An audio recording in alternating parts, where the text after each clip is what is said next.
दोस्तों नमस्कार। मैं हूं रोमा और आप देख रहे हैं न्यूज नशा। दोस्तों आज हम चर्चा करेंगे राजस्थान की बड़ी खबरों को लेकर। उदयपुर के मेवाड़ में राजघराने से जुड़ा विवाद जो काफी समय से चल रहा था वो अब शांत हो गया है। इस मुद्दे पर गहराई से चर्चा करेंगे आज हम। तो वहीं 49 शहरी निकायों का बोर्ड भंग कर प्रशासकों को कमान सौंपी गई है। दूसरी तरफ पुलिस की वर्दी में व्यापारी के घर बहुत बड़ी लूटपाट ने सुरक्षा व्यवस्था पर सवाल खड़े कर दिए हैं, क्योंकि अभी तक इन लुटेरों की गिरफ्तारी नहीं हो पाई है। और आखिर में ऊर्जा मंत्री हीरालाल नागर ने खराब और जले हुए ट्रांसफार्मर को 72 घंटे में बदलने का आदेश जारी कर दिया है। इन तमाम मुद्दों पर बातचीत करने के लिए आज हमारे साथ इस समय मौजूद है राजस्थान से senior journalist Ramesh Gandhi ji. Sir नमस्कार, स्वागत है आपका। बहुत बहुत धन्यवाद रोमा जी। जी मेरा पहला सवाल आपसे ये है, मेवाड़ के जो नए महाराजा से जुड़े विवाद के जो शांत होने के बाद अब क्या कोई और नई व्यवस्था लागू की जाएगी, इस पर आपकी क्या राय है? देखिएगा, मेवाड़ राजघराने का 41 साल पुराना दृश्य फिर महाराजा महेंद्र सिंह के निधन के बाद मेवाड़ की जनता को देखने को मिला। उत्तराधिकारी के रूप में विश्वराज सिंह और लक्ष्यराज सिंह के बीच में जबरदस्त नूरा कुश्ती हुई, लेकिन बाजी उदयपुर के विधायक और राजघराने के महाराजा विश्वराज के हाथ बाजी लगी। राज तिलक अंगूठे को चीरकर खून से उनका किया गया और सारी रस्म चित्तौड़ में महाराणा प्रताप की नगरी में की गई। उसके बाद राजशाही परंपरा का एक और प्रचलन है कि वह राज तिलक होने के बाद उदयपुर के उनके कुल देवता एक लिंगनाथ के दर्शन करेंगे, जब ही उनको आशीर्वाद मिलेगा और गद्दीसीन होंगे। वह उस विवाद को लेकर दोनों भाइयों में युद्ध छिड़ गया, पथराव हुआ, दोनों के समर्थक आमने सामने हो गए। पुलिस और प्रशासन मूक दर्शक हो गया। आखिरकार किसका पक्ष लिया जाए? विवाद इतना जबरदस्त बढ़ गया था कि एक दूसरे के वह जानी दुश्मन हो गए थे, क्योंकि महाराजा लक्ष्य सिंह अपना अधिकार जमा रहे थे कि मैं मेवाड़ का राजा, मेवाड़ की राज परंपराओं के मुताबिक बना हूं। वहीं विश्वराज सिंह को सर्वसम्मति से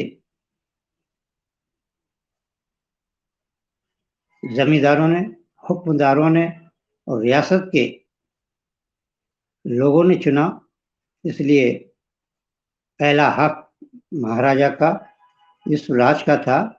कुल मिलाकर विवाद इतना बढ़ गया था कि राज गद्दी पर विराजे विधायक विश्वराज को पत्रकार वार्ता करना पड़ा और उसमें कहा कि मेरी ही सरकार के अधिकारी,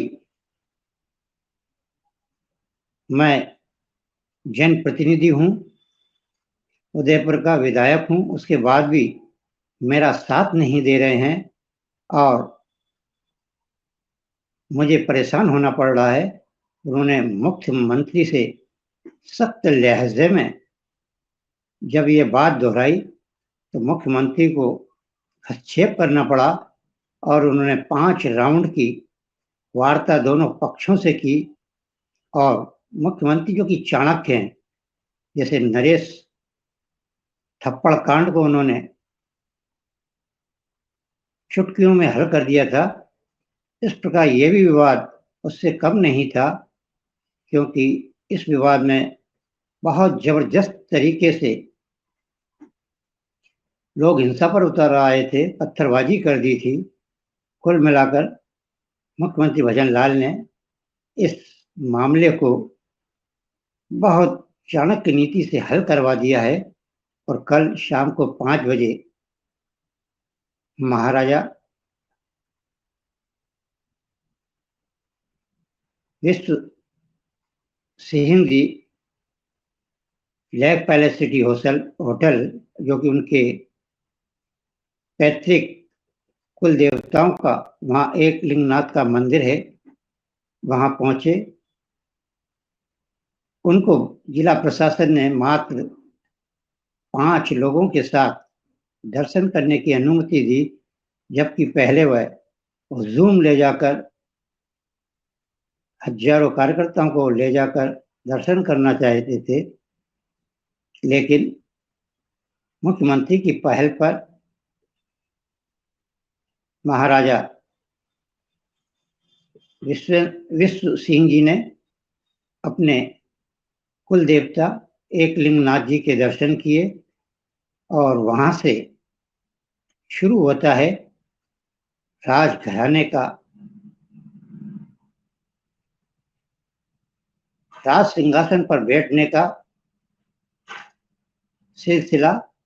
वहां 12 दिन तक जो सफेद पगड़ी, शोक की पगड़ी उनके शरीर पर थी, उनके सिर पर थी, उसको वहां उतार दी गई है और अब रंगीन पगड़ी उनको और उनके हुक्मरानों को और उनके सियासत भूतपूर्व रियासत के जमींदारों को पहनाई गई है।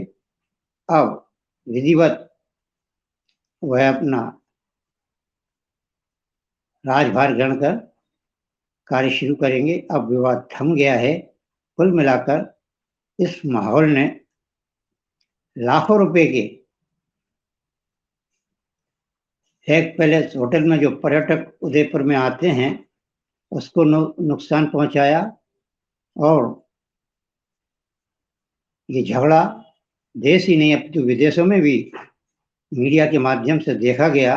उससे पर्यटकों पर भी बड़ा बुरा असर हुआ और उदयपुर की जनता को भी काफी इसमें नीचा देखना पड़ा। अब ये मामला सुलट गया है। मुख्यमंत्री के हस्तक्षेप के बाद इसमें विराम लग गया है। कुल मिलाकर अब राजतंत्र के महाराजा भूतपूर्व, जो कि लोकतंत्र के प्रतिनिधि हैं, उदयपुर के विधायक हैं,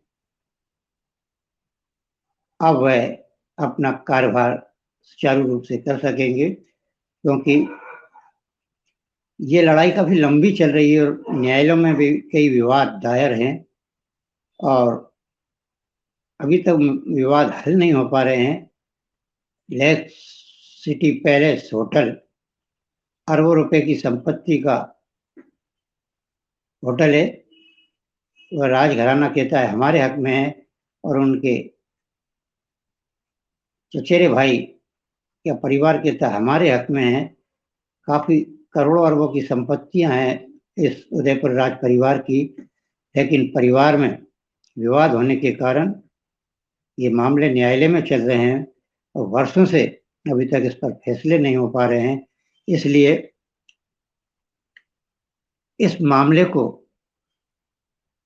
लेकर मुख्यमंत्री भी चिंतित थे, जिला प्रशासन भी चिंतित था, क्योंकि राजघराने का मामला था और कुछ ऊंचा नीचा या कोई हंगामा होता तो सारे देश नहीं अपितु विदेशों में पर्यटन नगरी, झीलों की नगरी उदयपुर की बदनामी हो जाती।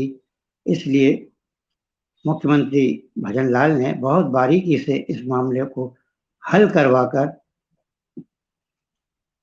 और काफी लंबे समय से महाराज जी की देवलोक गमन करने के बाद से जो रास्ता कस्सी दोनों पक्षों में चल रही थी, उस पर विराम लगा दिया है। और आप हमसे जुड़े रहने के लिए सब्सक्राइब करें YouTube पर, फॉलो करें ट्विटर पर और लाइक करें Facebook पर। और ज्यादा जानकारी के लिए आपको टाइप करना होगा सिर्फ न्यूज़ नशा।